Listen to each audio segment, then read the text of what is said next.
भक्तों, ओम नमः शिवाय, श्री शिवाय नमस्तुभ्यम, जय श्री महाकाल। भक्तों, क्या आपके भी घर में कोई ऐसा व्यक्ति है जिसका विवाह नहीं हो रहा है? उसके विवाह के लिए आप लोग बहुत ज्यादा रिश्ते भेज के देख लिए, रिश्ते देख भी लिए, लेकिन सामने वाले घर से ना कोई रिप्लाई आता है। और क्या आपके जीवन में ऐसी भी समस्या चल रही है कि जिस घर में आप अपनी बेटी का रिश्ता जोड़ना चाहते हैं, उसकी वहां पर शादी करना चाहते हैं, लेकिन जो सामने वाला घर है वो कोई रिप्लाई दे ही नहीं रहा है, ना हाँ कर रहा है ना कर रहा है, बीच असमंजस में डाल रखा है आप लोगों को? और क्या आपके घर में ये भी समस्या चल रही है कि जिस जोड़ा जोड़ी का भी नया विवाह हुआ है उनमें बहुत ज्यादा लड़ाइयां शुरू होने लग गई हैं? कोई ना कोई छोटी छोटी बातों में कलेश हो ही जाता है और ऐसा लगता है कि कहीं शादी टूट ना जाए, डाइवोर्स तक बात आ गई है। तो भक्तों, अगर आपके जीवन में कोई भी विवाह से रिलेटेड अगर समस्याएं चल रही हैं तो चिंता मत करिए, गुरुदेव जी की आज की इस वीडियो में आपको इन सारी समस्याओं का हल मिलेगा। जी हाँ भक्तों, जैसे कि आप सबको पता है कि गुरुदेव जी की जो कथा होती है उसमें बहुत सारे लोग अपनी मनोकामना पत्र द्वारा भी पूछते हैं और कहते हैं कि हे गुरुदेव, आप हमें कृपया करके कोई ऐसा उपाय बताइए विवाह से रिलेटेड जिससे जिसका विवाह हुआ है उसका विवाह हमेशा बना रहे, दोनों में बहुत ज्यादा प्यार रहे और वो बहुत खुश तरीके से अपने जीवन को बिताएं। और गुरुदेव कृपया करके हमें ऐसा भी उपाय बताइए, हमारे घर के इस व्यक्ति का विवाह नहीं हो रहा है और हमने बहुत सारे उपाय भी करके देख लिए, लेकिन हमारी जो मनोकामना है वो पूर्ण नहीं हो रही। तब भक्तों उसके बाद गुरुदेव जी कहते हैं कि जो भी आज की कथा में मैं 2 से 3 उपाय बताऊंगा, उसको अगर आपने उपाय को कर लिया तो आपके घर में जो समस्याएं चल रही हैं विवाह से रिलेटेड, वो सारी की सारी खत्म हो जाएगी जड़ से और आपकी मनोकामना पूर्ण हो जाएगी। तो भक्तों, उसके बाद जितने भी गुरुदेव जी कथा में थे वापस से अपने घर जाते हैं और उस उपाय को करते हैं जो गुरुदेव जी ने कथा में बताया था। अब भक्तों, उसके बाद होता क्या है कि ठीक 1 महीने बाद जितने भक्तों ने उपाय किया वो वापस से 1 महीने बाद फिर से गुरुदेव जी कथा में आते हैं और इस बार से वापस से वो पत्र लिखते हैं। भक्तों, आपको जानकर आश्चर्य होगा कि गुरुदेव जी को इस बार उन्होंने पत्र लिखा धन्यवाद के रूप में। जी हाँ भक्तों, जितने भी भक्त थे तो गुरुदेव जी को वो धन्यवाद के रूप में पत्र लिखते हैं और कहते हैं कि हे गुरुदेव, आपने जो हमें उपाय बताया था हमने उस उपाय को घर पे जाके किया। हमारे इस उपाय को करने मात्र से हमारे घर के इस व्यक्ति का विवाह हो गया और जिसके जीवन में बहुत ज्यादा कलेश चल रहा था, लड़ाइयां होती थी, डाइवोर्स तक बात आ गई थी, उसके जीवन में ये सारी चीजें जड़ से खत्म हो गई। अब दोनों के बीच में बहुत ज्यादा प्यार है। तो गुरुदेव, आपका कोटि कोटि धन्यवाद, आपने हमें ऐसा उपाय बताया। अब भक्तों, आप भी सोच रहे होंगे कि आखिर गुरुदेव जी ने उनको ऐसा कौन सा उपाय बता दिया जिसको करने मात्र से उनकी सारी समस्याओं का हल निकल गया, जो विवाह से रिलेटेड समस्याएं थी। तो भक्तों, चिंता मत करिए, स्टार्टिंग में जो मैंने आपको बोला था कि आज की ये वीडियो आपका सारा समाधान करेगी, तो बस आप वीडियो में पूरा बने रहिए। कैसे करना है, कब करना है, पूरा एकदम मैं आपको डिटेल में समझाऊंगा। बस मेरी आपसे यही आग्रह है कि जो भी आप इस वीडियो में देखेंगे सुनेंगे उसको आप कृपया करके कहीं पर कॉपी में लिख लें, क्योंकि गुरुदेव जी के पास ऐसे लोग भी आते हैं जो कहते हैं कि हे गुरुदेव, हमने उपाय तो किया लेकिन हमारी मनोकामना पूर्ति नहीं हुई।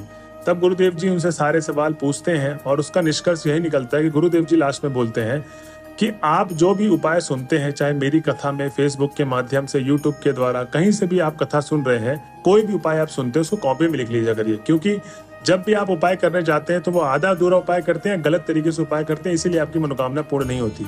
तो वो गलती आपको दोहराना नहीं है, आपको बस यही करना है कि जो भी आप उपाय सुन रहे हैं उसको कृपया करके लिख लें और जब भी उपाय करने जाए तो उसको एक बार देख लें, सारी चीजें स्मरण हो जाएगी कैसे कैसे करना है उपाय को, और उसके बाद आप उपाय करिए, आपकी मनोकामना अवश्य पूर्ण होगी। ठीक, तो भक्तों चलिए चलते हैं उपाय की तरफ और जानते हैं कि गुरुदेव जी ने ऐसा क्या बताया था। तो पहले उपाय में गुरुदेव जी बताते हैं कि आपको ये जो उपाय है वो सोमवार के दिन करना है। किसी भी सोमवार के दिन आप इस उपाय को कर सकते हैं।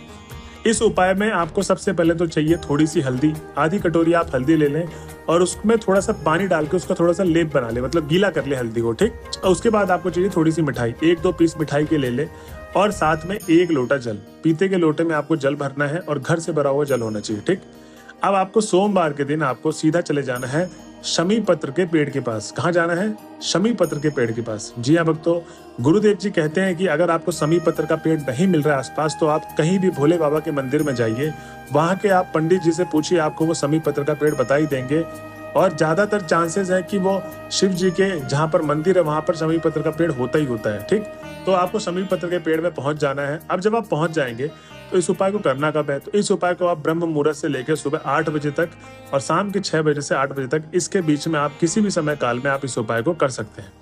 इस उपाय में ध्यान रहे कि सबसे ज्यादा जरूरी है कि जिस लड़का या लड़की का विवाह नहीं हो रहा है, जिसके लिए आप बहुत ज्यादा परिश्रम कर रहे हैं, उसका होना बहुत ज्यादा जरूरी है। ठीक है, अब जब आप शमी पत्र के पेड़ के पास पहुंच जाएंगे तो सबसे पहले आपको पार्वती माता का 7 से 10 मिनट आराधना करनी है। किनकी आराधना करनी है? शमी पत्र के पेड़ के पास जब आप पहुंच जाएंगे तो पार्वती माता की 7 से 10 मिनट आराधना करना है, उनके नाम का जाप करना है उनके मंत्रों का उच्चारण करना है। जब आप 7 से 10 मिनट उनकी आराधना कर लेंगे उसके बाद ही आपको उपाय शुरू करना है।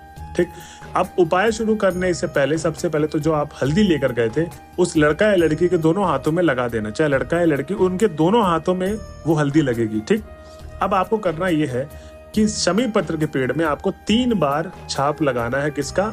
हल्दी का। अब जो आपने दोनों हाथों में हल्दी लगाया है उसको 3 बार छापा लगाना है शमी पत्र के पेड़ में, और वो जो 1 लोटा जल लेकर गए थे उस लड़का या लड़की को बोले कि शमी पत्र के पेड़ में आपको जल अर्पित करना है। अब जब आप जल अर्पित कर रहे होंगे तो आपके जीवन में जो भी समस्याएं हैं विवाह से रिलेटेड, हे भगवान मैंने बहुत सारे उपाय किए लेकिन मेरी मनोकामना पूर्ण नहीं हुई, आपको समस्या बोलनी है पार्वती माता के सामने और जो भी आपकी मनोकामना है वो बोल देनी है। अब भक्तों करना क्या है, अगर आपके साथ कोई, जैसे माताएं आपकी गई हैं तो ठीक है, कोई व्यक्ति गया तो ठीक है, और अगर कोई नहीं गया, आप अकेले गई हैं, तो आपको करना यह है कि शमी पत्र के पेड़ में जो आपने जल अर्पित किया है उसके जड़ से आपको जो गीली मिट्टी है उसके आसपास की, वहां से आपको मिट्टी उठानी है और अपने माथे में तिलक के तौर पर उसको लगा लेना है। जी हाँ भक्तों, गुरुदेव जी कहते हैं कि जो भी भक्त मेरे बताए गए उपाय को इस तरीके से करता है उसकी मनोकामना अवश्य पूर्ण होती है। अब जब आपने शमी पत्र के पेड़ का तिलक लगा लिया तो उस लड़का या लड़की का मुंह मीठा कर देना है। वहीं के वहीं आपको मिठाई खानी, ये नहीं कि आप घर जाके खा लेंगे। आपको शमी पत्र के पेड़ की जब आप जड़ का तिलक लगा लेंगे उसके बाद आपको मिठाई खा लेना है। तो भक्तों ये था पहला उपाय जो गुरुदेव जी ने बताया है।